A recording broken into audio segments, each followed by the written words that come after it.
Omar Abdulkadir Artan ne pourra pas arbitrer pendant la Coupe du Monde comme c'était prévu selon la FIFA. Il a été refoulé alors qu'il avait un passeport diplomatique. Il a été refoulé parce qu'il était somalien. Rien ne lui est reproché, c'est sa nationalité qui lui est reprochée. Il a été désigné meilleur arbitre africain l'an dernier. Il appartient à la Somalie, c'est bien sûr une fierté pour lui de venir arbitrer dans la Coupe du Monde, et une fierté pour son pays qui est classé 198e sur 211 au classement FIFA. Donc tout un pays était fier qu'un de ses représentants puisse arbitrer. Mais Donald Trump en a décidé autrement et Gianni Infantino a laissé faire.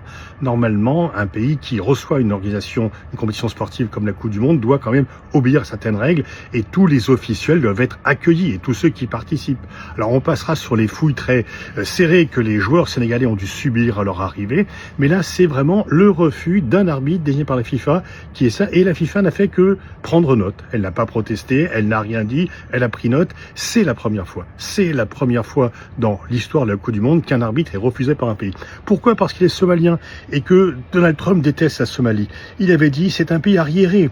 On pourrait dire que c'est le pire du monde si c'était un pays, mais je ne crois pas que ce soit un.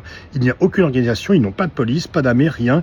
Ils ont juste des gens qui s'entretuent. Donc vraiment le mépris raciste le plus total. Et la FIFA laisse faire, c'est une honte absolue. Décidément, cette Coupe du Monde, du fait de Trump et du fait d'Infantino, commencerait très mal. Et Trump en fait s'en sert parce qu'il est en difficulté avec la guerre d'Iran pour envoyer un message à son électorat pour dire vous voyez, je laisse rien passer, je suis toujours aux commandes.